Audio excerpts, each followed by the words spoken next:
Hey, everybody, welcome to this week's Fateless Discussion podcast video. And in this one, we thought it would be fun because it's basically 1 year exactly to the day that the concept of Fateless kind of became a thing. And those discussions started in their origin. So we're just going to go through and discuss some of that process and some of the things that have gone well or have been a challenge and just kind of get that 1 year up to date discussion heading on here. So how you guys doing today? Doing well. Killing it, doing man. well. Yeah, it's been Awesome. it's been a hectic year. I do it that. Yeah, but no, doing really well. Yeah, for sure. And I'll let you guys kind of take over here for a little bit because I wasn't around on those initial discussions. I've been in Fateless a few months, but yeah, I guess Simon, go ahead and kick us off with what was kind of going on a year ago and how all that came up. Yeah, well, I guess even before a year ago, we were asked numerous times, or at least community members numerous times came to me and said, when is HH Gaming going to create a game? You know, surely with all you're doing in the optimizer and on the website and the team you've got now, is it time? And we would just kind of always laughed it off. It's like, no, of course not. It's not what we do. And then actually, a year ago or so, I think it was in a meeting with the HH Gaming guys, and Dan was kind of leading the meeting, and I said, and I pulled up this comment from a YouTube video that I'd put out, and I was like, they've asked again, when are we going to create a game? What's stopping us?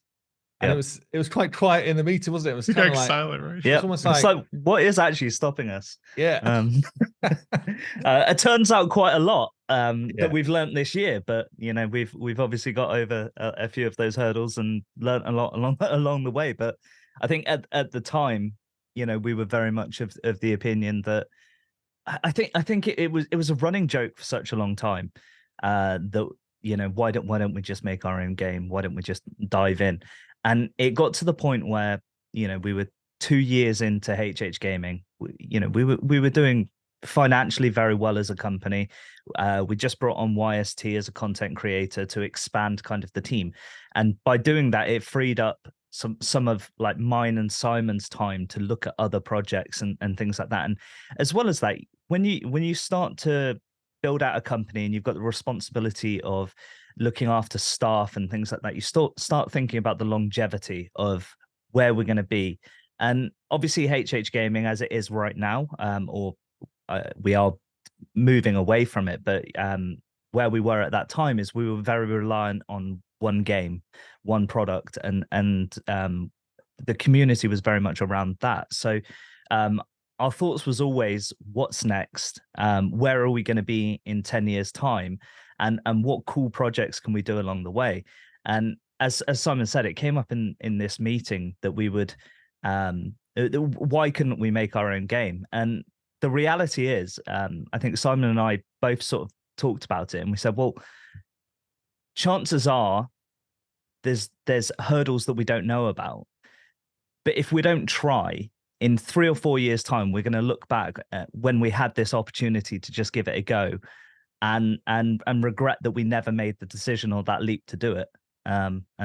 So obviously we had a hell of a interesting year working out how we would do it, and that's obviously where Sham came in. But yeah, it's been very interesting. Yeah, I guess what people won't have seen, because we don't publicize it really, but along the way in HH Gaming, we've not just done what you see on a day-to-day basis. We've also gone in and kind of like rebuilt websites for other people, other companies. We manage other stuff for people. So there's a whole bunch of things that we do outside of the kind of like the day-to-day sphere that people see. So we'd already had experience within the team of, I guess, developing tools, developing specific kind of like web-based software for people, which people don't realize this, but we've actually got a really strong development team behind us. And I guess at the time we were thinking, could our existing team just do it? Was that going to be possible? And actually we knew a guy in the industry that had already kind of had a good shot at this, which is Sham. And we sat down with Sham. We were like, look, this is something we're interested in doing. This is the kind of like layout of the land. I don't know, Sham, maybe kind of from your perspective, how did that first meeting go and feel for you? Yeah, it's so funny because even stepping one step back right before that, I'll just give some context because I've had some of this context, but obviously I'd been making my game. I got into a stopping point. I was doing consulting, and then I'd kind of pitched a couple mean, one, maybe two ideas. I think it was one really strong idea. Yeah, that I thought one very strong. Yeah. around Marvel Snap. We can just talk about it now at this point. But I pitched this idea. I'm like, hey guys, we got to get together. Like, you guys have the, like you said, you've worked with a bunch of companies doing software development for websites, for whatever, all the tools that we needed basically to make this kind of companion app that I thought was really cool idea.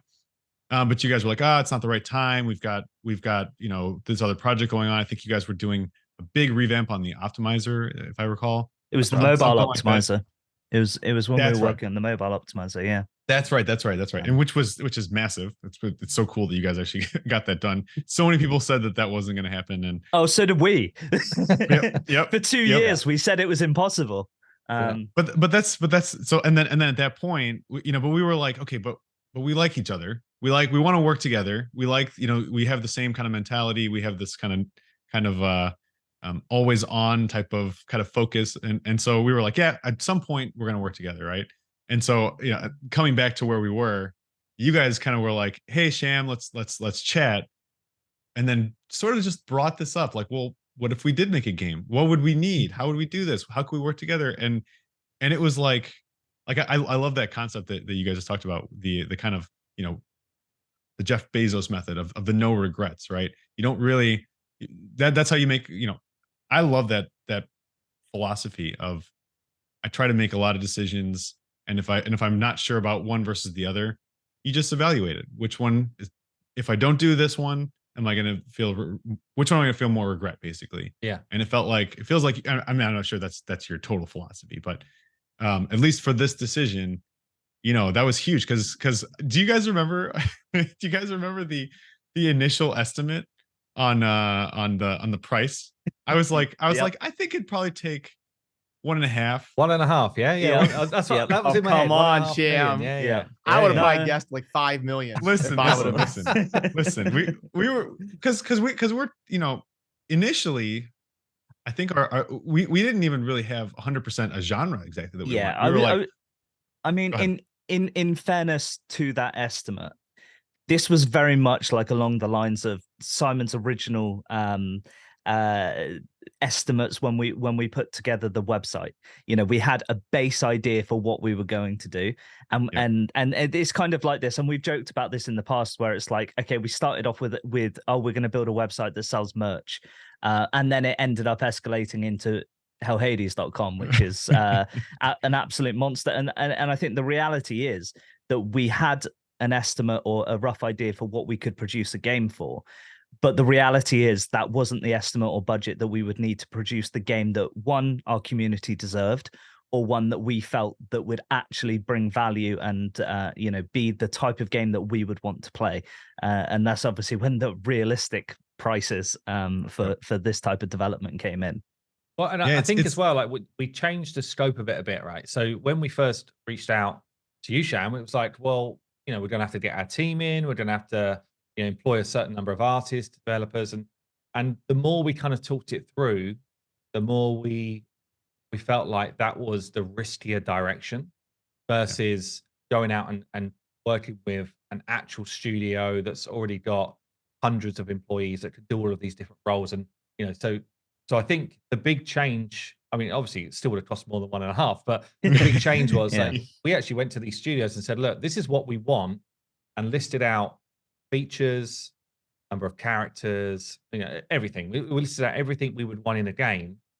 And interestingly, they said to us, what sort of budget have you got? It was like, well, we're thinking around 1.5 million, but don't be constricted by 1.5 million. Tell us what we would actually need to bring to the table. And that was the big eye opener, because at first they were like, well, we can try and make this work for 1.5 million, but you probably end up with like basically Pac-Man. Roblox type of looking. Right, Roblox. It's an interesting I guess like evolution of kind of understanding, because again, you guys may or may not know, I come from like the indie development background. And so starting from that perspective, you're kind of like thinking, okay, what is the cheapest way that I can execute on a basic vision that I have? And then when I get to a certain point, I want to expand. I want to make it cooler. I want to get more money and I want to get more users in. right, which is actually, you know, in some situations that can work even at the double A, you know, and probably not triple A, but at the double A level. But when we sat down and kind of talked it through, and we were really understanding, okay, well, you know, what are the what stopped us from getting to the finish line? What stopped Incarnate from getting, you know, truly to the finish line? What were the things that I had learned? And we learned, okay, yeah, building a team, ridiculously hard and expensive and time consuming and risky, right? Just like, you know, because let's say you do find the right, because there's like, you have the two sides of the, or three sides really. You've got the, I found the right person and I can't hold them for long enough, or they're too expensive. Yeah. I found someone who's in the middle and they don't really fit the culture, but they're pretty good. And it's a pain to work with them. Or I found someone and I think that they're good, but they're actually not great. And now I've cost myself money and time. Each of those things basically just will happen. Yeah. Like, right, in the cycle of working with people and finding people, you know, even if you're quite good at you know, having conversations. So like once we established, okay, this is how we're going to build it, you know, giving it to the putting out the RFP, the request for proposal, to these groups, and giving them kind of like the room to, okay, this is our vision, our big vision. We really want to see this, not give us what the best you can do for this price. Give us this, give us our vision. Having them come back to us with a realistic price, and then being like, oh wow, now it's time for us to do a raise. Yeah. Was It an was funny interesting as well shift, with that. It's like the order of things kept like flipping. So originally our plan was, you know, big IP, which everyone really recognized, and it was obviously 300 playable characters, and you know, with all these things, right? So originally we were like, well, first step's got to be go for the IP. That's got to be your first thing. Yep. And we spoke to a specialist in IP acquisition, and she said, well, no, that's not the first thing. You have to have money in the bank, otherwise these guys won't treat you with any kind of like respect at all. And we were like, well, we're not going to get money in the bank unless we've got our studio that we're working with that have actually, you know, shipped a game. Yep. So we actually kind of flipped the order of things we were going to do almost on their head, which was quite interesting as well. And obviously you then get into the challenge of a raise, because it's not just a raise for the game, it's a raise for the game, your marketing budget, team. Like there's a lot that then kind of like bolts onto that as well. And I guess the other thing that I guess that leads it onto is that, one, finding the right partner in terms of going out and vetting these companies and things like that. And it's probably important to note that we narrowed it down after, you know, we spent probably 2 or 3 months looking and talking to all these different development partners to actually produce our game, and we narrowed it down to 2 or 3. And actually the one that we went with, which is obviously Magic Media, which everyone's aware that we're working with now, they were not the cheapest. We had cheaper options on the table, but the reality is that we went with the one that we thought would adhere closest to the vision of what we wanted to produce. And the team that you know, we had a real belief that they were on the same kind of wavelength as to what we were trying to build.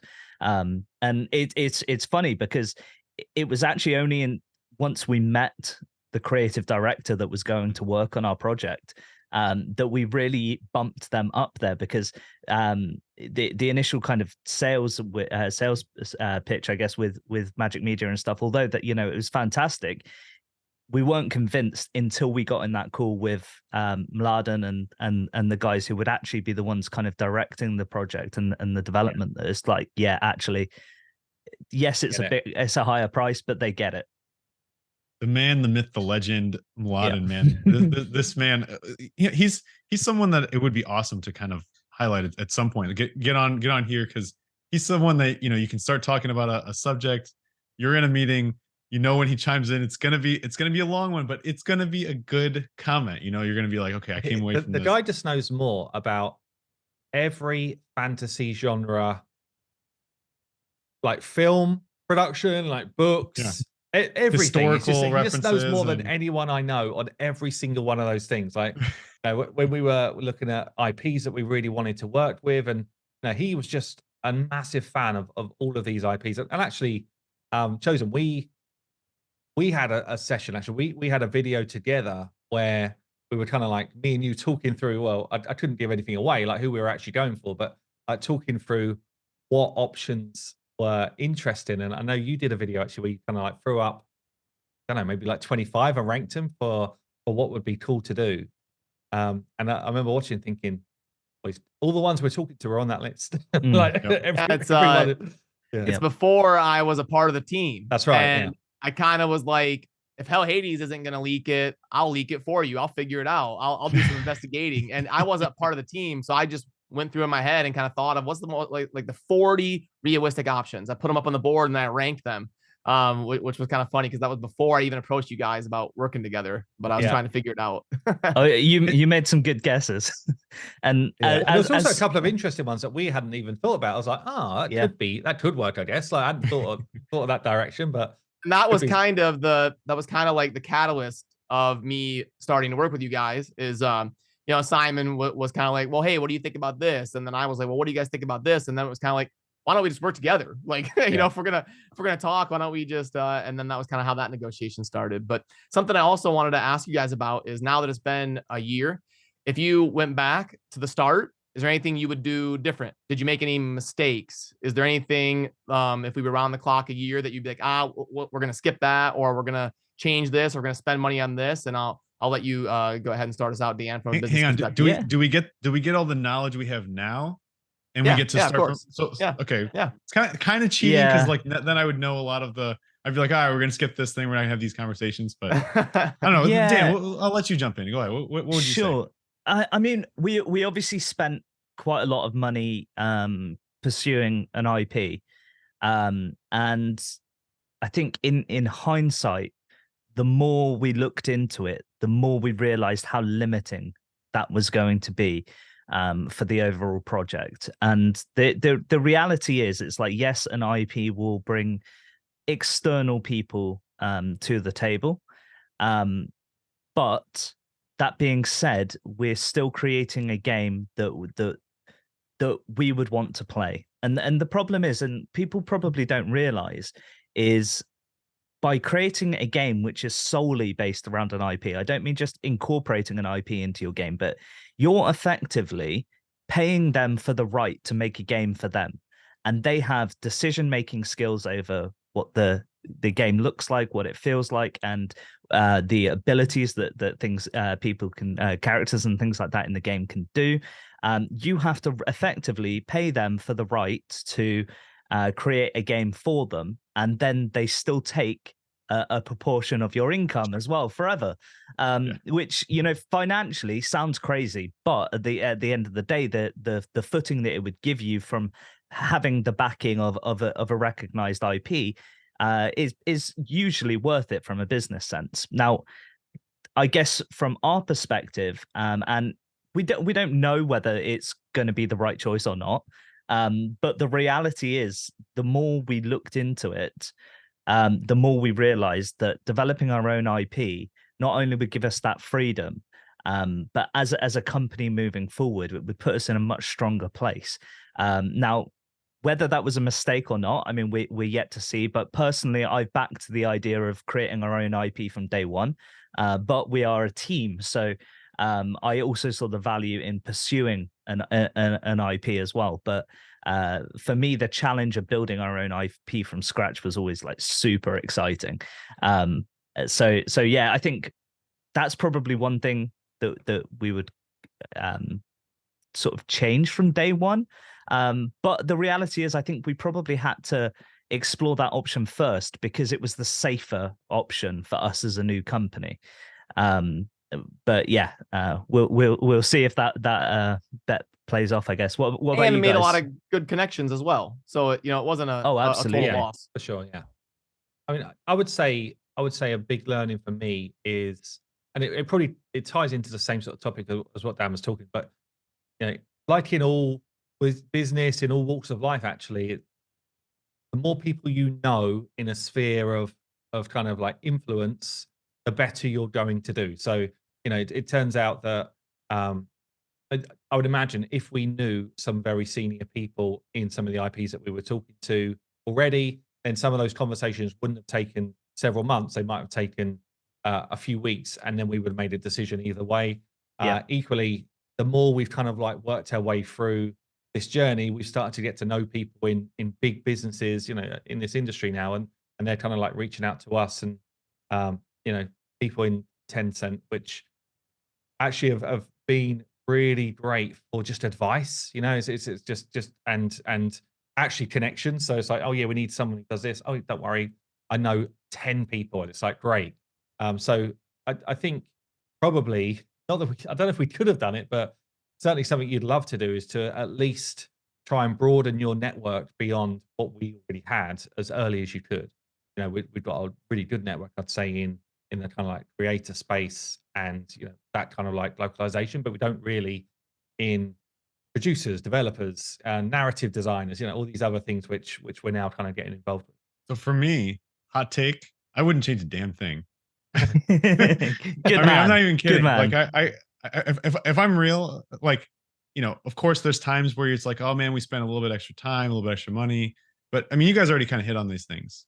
We have so many more amazing connections. We've met people and had conversations with them that in the long run, they'll pay off in the sense that we know them and we have their respect and they have our respect. I mean, obviously, just like there's so much about timing in business. So like, you know, if this was like a movie and like what, you know, if we decided to go back, no, nothing. Everything I like I step in my footsteps exactly. I wake up in the morning exactly the way. Not a damn thing. I think yeah. And that's cool because my sorry, I didn't mean to cut you off. Did you need to finish? Oh, well, okay. No, the only thing I would say is that I 100%. So Dan's point, I 100% agree with.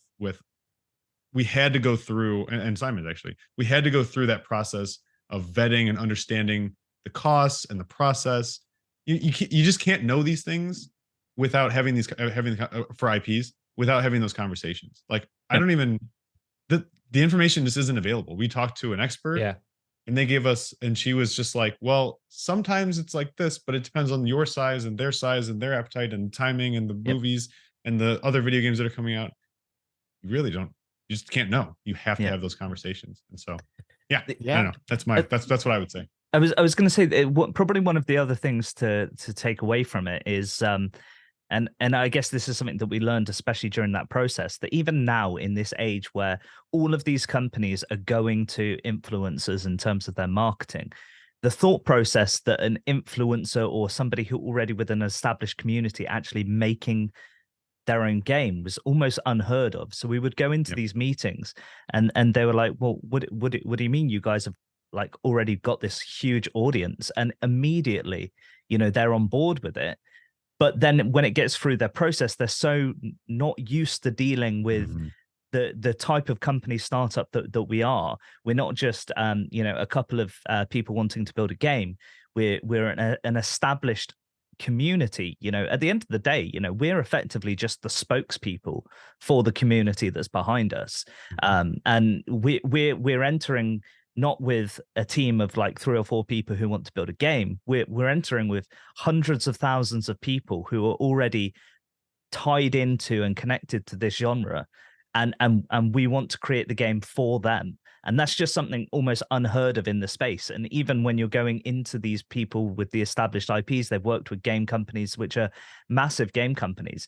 It's actually very difficult to get them to understand. It's like we are community first, then game second, rather than we're going to build a game and then build a community to go with it. Yeah, awesome. Because there's a lot of people that come in with that message. Oh yeah, we're community first, and oh, it's going to be. Yeah. But not in the way that we're talking, not in the way that we're committed to being. You know what I mean? Like we spend our time on Discord, we hang out playing video games on YouTube and chatting with the community. We give like regular updates to investors, and we play poker with the community. We play poker with the community. I mean, but you know, most game companies at this stage will be very hush hush about what's happening. They won't even really talked about what's the IP, maybe the IP, right? They might be like, all right, we have one image that we're going to show you, and now 16 months down the line, here's basically a fully playable game. Check it out. Yeah, it's in alpha. I think do you not feel like we could show more than we even do? We show a lot. we could show more, but there needs to be some form of excitement for when it's like, wow, okay, we haven't seen this and it's fresh and it's cool. So we need to, we're almost like tempering ourselves. But every time I see something cool in a meeting, I'm just like, man, I want to show this. Like, this is really. I know you do. He wants to leak it so bad. What I was worried about is what's Simon gonna leak. Oh, man, I'm just like, damn, I want to show everyone this image. But Dan's not in some of the meetings. I'm like taking screenshots. I'm like, check this out. How cool is this? Yeah, and then I'm wondering how long. Yeah, so how I need to show it to someone. On a live stream. Like, it's scary actually. You know, especially in the early days when even before we announced that we were making a game, like Simon was so like people were literally guessing. Yeah, because you were telling people something was coming, and then you would do the shard pulling streams where you're taking shots and things like that, and just a little bit more information would come out. And Dan's sitting in the message and I know he's like, don't say it. Well, that's don't the thing. Say it. I would know that he was getting excited about it, because around like 9-10 p.m. I would get a message on Discord. It's like, oh, can I just tell him? Can I just tell him? It's just like, no, dude, like, not yet. We need the contracts in place. Well, to the last question I had on that topic, just to wrap it up quick, 1 year in, do you guys just in general think that you're on schedule, ahead of schedule, or behind schedule in terms of like where you wanted to be in 1 year? Sure. Do you mind if I jump in quickly first on that? So I actually have like very accurate projections as to where we're supposed to be. Obviously, we had a slight hold up in the pre-production stage whilst we were working out what we were going to be doing with the IP. And the reality is that we are potentially 1 month behind our original projections. However, because of the freedom that's given us, and because we've got a partner which is able to ramp up so easily in terms of bringing new people on board, as in terms of the actual production at this stage, as far as I can see, we are literally on track for that original target that we said. I don't know if Sham's probably got a little bit more insight as kind of our head of production. Before you do that, I'll just take it back a notch, because if I think about when we actually got the cost to build this game, like so when we got some of those RFPs back, and the companies were saying, right, this is how much we're going to quote to build this game that you're kind of like talking through in the style of, you know, the couple of titles that we spoke about, and I saw that number, I was like, I do not know how we can possibly raise that money. Like, I actually did not think it was a feasible sum to go out and raise. Even with, you know, a community behind us and all that stuff, it just felt like not a chance. So at that point, I was like, I don't know if this is even a starter. I don't, you know, we'd already invested a reasonable amount of cash in terms of, you know, some people that we'd employed, some consultants we'd worked with, all this type of stuff. So we'd invested, I'd say tens of thousands at that point. We actually had this cutoff that Dan and I was like, look, I was going to say you can add a 0 onto that. Well, we had this cutoff of, look, we've got 100K that we will invest into this for the first, I think we said the first 12 months, actually. It was the first 12 months? It was the first 6 months, basically. First 6 months, right? So, and we were like, if after that, it's just a non-starter, it's like, you know what, that's a crap 6 months in terms of our business or whatever, but you know, we have to be realistic here. It's not our forte, or wasn't our forte. It's becoming our forte. So from that point to be a year on with the funds that we needed to get this going, with the development team kind of working, I'd say we're probably ahead of where I thought we would be in a year. Ahead. But I'll chime in on this. So starting from where you're talking about, I mean, we are, if I'm honest, this is crazy fast. The fact that we were able to do this, the fact that the community came through in such a massive way, right? We all thought that, I mean, so my perspective again was like, okay, well, we're gonna go raise. By the way, always believed in the dream. You did. I'll take some props. I'll take some props there. Always believed in the dream. That was the dreamer, honestly. Yeah. But no, so like once we lay out the projections, I think the first projection, I'm like, all right, we need like 4.5. And then I'm like, but we need padding. We need to make sure that we can do marketing that's going to be super realistic, and we need to get ahead of the marketing. So I was like, all right, well, And we basically, and I'm like, all right, guys, so the numbers are something, right? Yep. And so we're talking about, we're like, I mean, let's talk through. We were trying a bunch of different ways to raise, right? We remember we were using the kind of like an angel aggregate site, and I was reaching out to kind of, in my network, I thought it was gonna be angel, or sorry, venture capital. And the fact that it took us, what is it, 10 weeks? Yeah. I think that's about the real number. It was 10 weeks. 10 weeks. It's crazy. It's crazy that it took that long. And then we were able to go from and how long, so when did we start raising then? We basically, in January of last year, we kind of started things off. We started doing the big research. It was around June, July time. Yeah, it was about July. Yeah. So it takes us 4 or 5, 4 or 5, 6, June, 4 or 5 months. Yeah. To really get, okay, here's the grasp of the game, and here's our concept, here's all the pitch decks and everything. We start raising, we get our raise done. It's irrationally fast. Like, it's crazy. Like, and to anyone out there that is considering making their own game, if you don't already have a community, you need a community. And it's not easy to build. You guys, I mean, I've never built a community even sort of this size. HH Gaming and Chosen, you guys have built large communities. You have to have I think it's crazy to do it without a community, unless you just have a bunch of money, just like you're just sitting on a bunch of money. You would need it. And it's you would need a hell of a budget to right, because you're going to pay for it at some point. You're just going to go pay for your community in essence, right? You pay content creators to kind of get your message out. You're going to find social media people to get it out there on however you're going to get it out, right? But yeah, so then at that point, to go from that point of raising the money to bam, we're already in production, we're moving as quickly as we are. I mean, we're way ahead of like the base schedule that I had in my mind. And then to the point of like what we've told people. Yeah, I think to your point, we were like a month behind, but we spent less money and less resources, and then we ramp up those resources. Yep. And now we just get right back on track. So I think for me, we're like way ahead, and we're on track. Yeah. I know.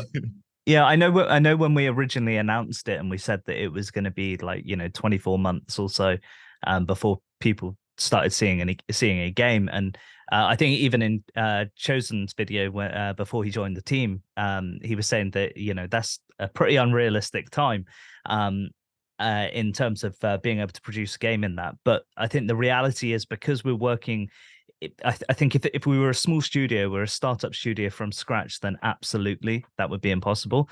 But having such a powerful partner in Magic Media and with so much resource at hand, although we're a startup studio with hundreds of staff at our disposal, effectively, if we need it, which gives us that power to ramp and really build the game that, as we said, not just the game that we would want to play, but the game that the community deserve to play, and the game that we honestly feel the genre as a whole deserves out there in the space. And I guess that's one of the key points here, is we're not just trying to just clone what already exists or copy this, that, and the other. We're trying to bring something. Okay, it's going to have elements that people recognize, because I think actually that's the genre is kind of built on the backbone of some of these kind of like core features or core things, or kind of like brickwork almost. But we want to make sure we bring something fresh. We want to make sure that we're able to kind of overcome a lot of the challenges within the genre.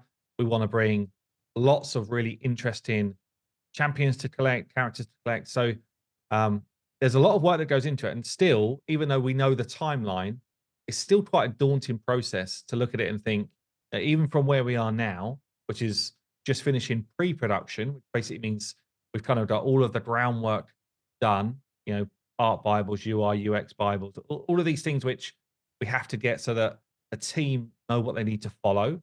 But it's still a daunting task to think we go from where we are today to the finish line. There's a lot that needs to happen. What's interesting though is people again don't see all of it, but every day pretty much we have a meeting with Magic Media about one thing or another, whether it's design, whether it's art, and all of those updates are so cool. Yeah. You know, it's just kind of like we have an art update. It's like, oh, we got some really cool rocks to show you. And I'm like, and damn, these rocks look good. The rocks are great. I feel like we'll get the rocks edited into here just because they do look so good. Just like, some of the rocks. I was joking around with that earlier, but like I can't wait to start sharing more of that stuff because like you see it on the screen. It's like, okay, well, they're rocks in a video game. Yeah, but there are rocks. There are rocks in our video game, and it's all becoming so real. Is the other thing? Like it's been a blur. Really, the past like what 3-4 years has been a blur in moving into this industry and building HH Gaming, and now we're building Fateless. But I guess going back to what Sham was saying, with what he would change, and I guess in the journey as a whole, the past 3 years, I wouldn't change a thing of it, because it's a learning curve, but we've got the support from people who have been in the industry for years. We've made connections with people who have been in the industry for years, and not a single one of them, when we've put the concept of what it is that we're doing, has had a negative thing to say about it. And that's something which I just think is it speaks volumes for itself, because we've been sat in conferences with other developers who are pitching their games and talking about what they're doing, and they've had feedback, and obviously we've had constructive feedback to it. But the overwhelming response to the fact that we've already got a community, we've already got an idea, and we've got such a clear vision as to what we want to achieve in this industry, they've just been nothing but supportive. And that's why I think so many of them are actually wanting to get on board and even just kind of advise us and keep that door open to see where this journey goes. Awesome. Yeah. And I'm glad you brought up the like the time frame, because before I was in the team, I believe what you guys had said originally was like 20 months. And I think when I was looking on the outside looking in, I was like, that's a little aggressive. I would think more like 2.5, 3 years before I was like in the meetings. And then, before we end here, one thing I did want to get an update on is everyone is always asking in Discord and comment sections, and when's the release date? When's the beta? Do we want to give any direction as to like estimates, or you absolutely won't see anything before this date? Or is there any clarification we can give to obviously the most burning question that everyone's always going to be asking? I can give some context here. I think the best way to look at this is we do have it really broken out into these phases, right? We got the pre-production, we've got the prototype that right now is slated to be done by the end of the month, an internal prototype. But I would say that we've got, next coming up, we do have something, for our community, we're gonna let them try it out when we feel like it's ready, and it's something that isn't going to be is going to be representative of what we want to bring to the actual it can't genre. be too You know what I mean? alpha. So what we don't want to do is put people off, and I think games are kind of like they fall foul to this. They put people off by putting something out which is not really ready even for testing in a more kind of like localized community, and people are like, oh, hold on, this is not This the is dream what you're you were going to selling make? us. Like, what is Yeah. Sorry, Sham, I cut you off. Keep going. No. Exactly right. So like, we don't want to put something out that isn't ready, but we, I guess it's sooner than you guys think. Maybe that's the best way to put it. Anyone that's interested in checking out the game, it's probably sooner than you think. We're going to be, obviously, we talked about this earlier, where we want to be quite transparent with it. And the closer that we get to something that we're obviously very proud of the work that we've done right now, but there's just a certain level of polish that needs to be put to be evident, basically, before you can start to present it to the community for certain elements. So even when we're showing like the concepts and the models and stuff like that, it's like, well, these go through like a lot of iteration. Like we might not show you the first version is like, ooh, that's not exactly right. Yeah, we show you guys what's cool. Like when I'm making the videos, I'm like, well, here's the early version, and then it kind of like moves towards a more complete version. But I still kind of like cringe a bit, because I'm thinking, no, I'm going to get loads of comments like this first version was useless or whatever. But it's a bit like when we originally shipped our website, because we just needed something out there, and it had AI art on it. And immediately people are like, oh, you're just going to use AI. It's like, no, this is completely bespoke game being created from scratch. We just needed placeholders, and we are slowly updating all of that so that it's not there. But the goal is that we replace it with the artwork that's coming from our first game and our first title. And I guess that's the other thing to bear in mind and remember is that, you know, Fateless as a whole is not just the one game. What we're building here is a studio that's going to create multiple titles and have a real future. You know, this is the end game as far as I'm concerned in terms of my career. I'm building and we're building Fateless to be a studio which lasts for generations if we're lucky. And yeah, this is just kind of the start of that story. Yeah, I'm glad you clarified that. Go ahead. Go ahead, Simon. I was just going to say, like, if let's say we want to try and you know, put this game out back end of 2025, which feels reasonable.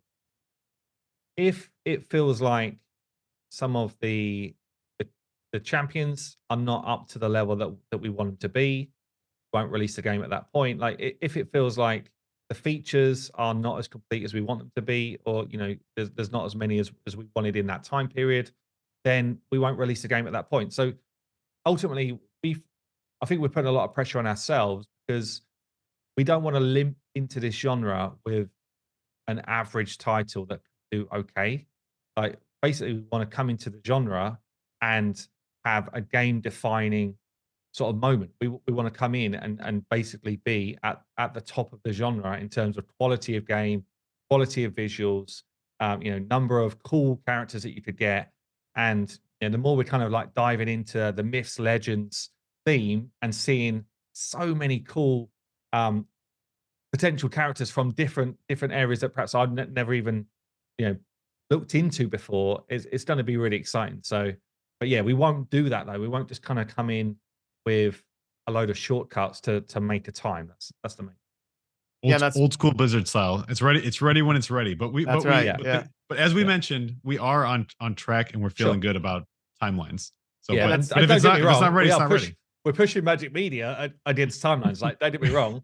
Oh yeah, it's like, no, you told us this time that's when it's going to be. But this is when it's coming. Yeah. Awesome. Well, that's probably good to hear because we see a lot of games nowadays with the big budgets, with how big the games are. We see a lot of pressure from business and partners and investors and publishers of like, hey, we want to start recouping. We waited 3 years. We want to start getting our money back.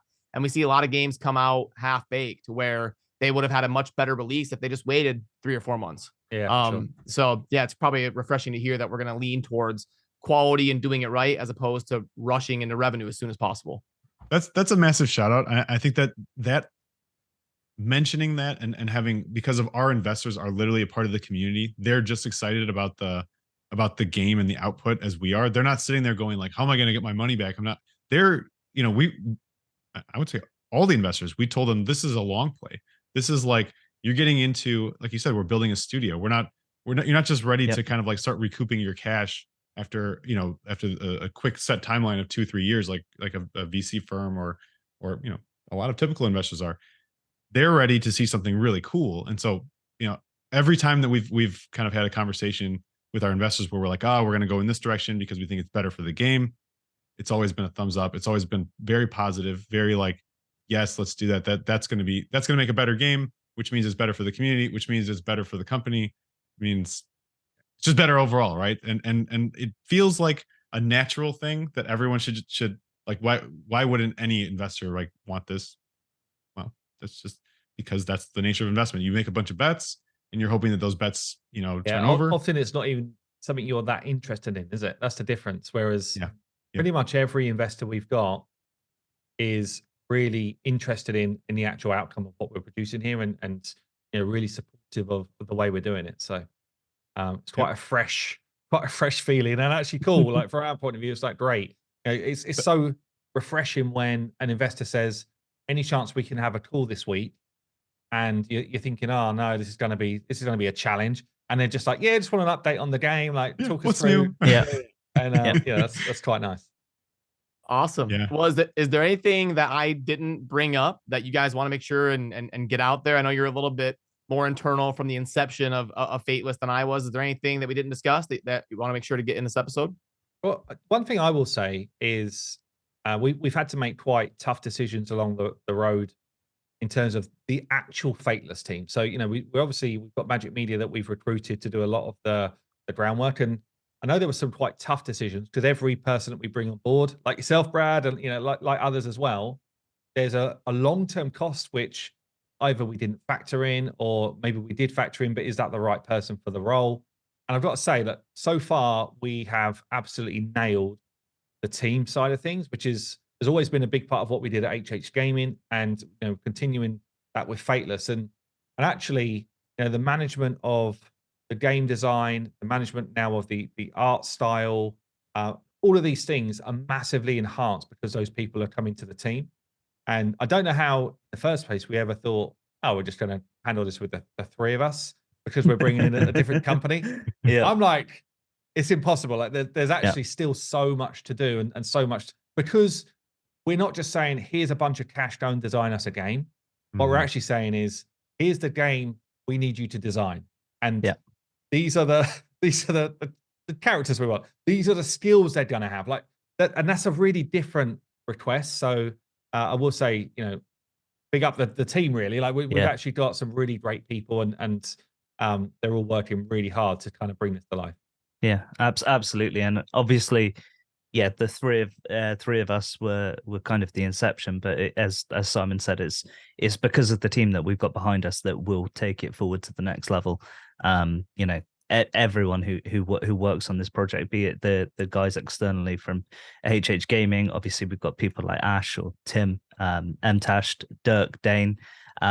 Massive shout out to Crouching Grandpa, who's just come on board with us as our community manager for the Discord. Because the reality is, when you've got a Discord with tens of thousands of people in it, you need somebody who's there active and managing it and looking after the guys in there, because we're producing a game, we're building the game, and the studio is very difficult for us to have eyes on that all day every day. So having the support behind us, and even people like Crouching Grandpa, who were originally from the community, stepped up, and we're fortunate to be able to be in a position that we can actually bring him into the Fateless and HH Gaming family to be able to do that full time. So but it's a hell of a ride. Big shout out to the community as well. The community is a big part of that team as well. Yep. Well, actually, you're right. We should have mentioned it, because how many ideas have we got from the community, like boards? Discord boards, where it's just kind of like we take an idea that someone's put in there, and then we just kind of like tweak it or revamp it. But a lot of the kind of like real novel stuff we're doing is actually coming from that group. We've got Ash and Mtash coming in as well for all of our round tables with kind of like idea generation. I think we shared a couple of those, but it's there's a whole host of minds that love this genre, love this type of game, love fantasy RPGs, and it's brilliant. Actually, just makes it a whole lot of fun. It's almost like we're just picking the bits that we really like and trying to make them work. Yeah, it's a big kind of like echo on that. Like everyone that's a part of the team is so freaking awesome. Like I don't know how, like we talked about midway through the conversation, how hard it is to hire and get people in and make sure that they not only can do the job that you want them to do, to check the boxes, but they also fit the values and like are cool and fun to hang out with, and going to Vegas and hanging out with everybody like really solidified that, at least for me. So yeah, man, it's been a ride. I mean, obviously this is not exactly the typical format for what we do on the podcast, but I don't know. We were just chatting about it, and we were like, it would be pretty cool to talk through like how we feel about how this first year went, how we feel about it, and so hopefully this is fun, or maybe even inspiring for somebody. What's quite crazy is that if we did the same thing in a year, which would be quite cool to do, I think. Like in a year, there's going to be so much of this game here that is like ready. Like there's going to be we're going to be fully grey though. Well, yeah, but it's honestly, Does it have a like, giant Red beard? eyes. it's Yeah. gonna be Gray hair. insane. Like what this looks like in a year. Honestly, just seeing the progression in a couple of months, it's gonna be mental. So looking forward to that. Yeah. 12 months from now, man. Yeah, that's crazy. Yeah, I'm excited, but yeah, take us out, Brad. Yeah. Well, I guess you can look forward to that. We'll have to do a year 2 wrap up, and we'll do these episodes. We try to do them about once a week and just sit down and have a discussion about relevant topics in the gaming industry. But thanks for joining today, gentlemen. It was a lot of fun to hear the backstory here of some of the first year involved in Fateless. And we'll have all the links you need down below to join the Discord and be a part of the community and give input on the game we're developing and all that good stuff. But we will see you soon in the next video. Thanks.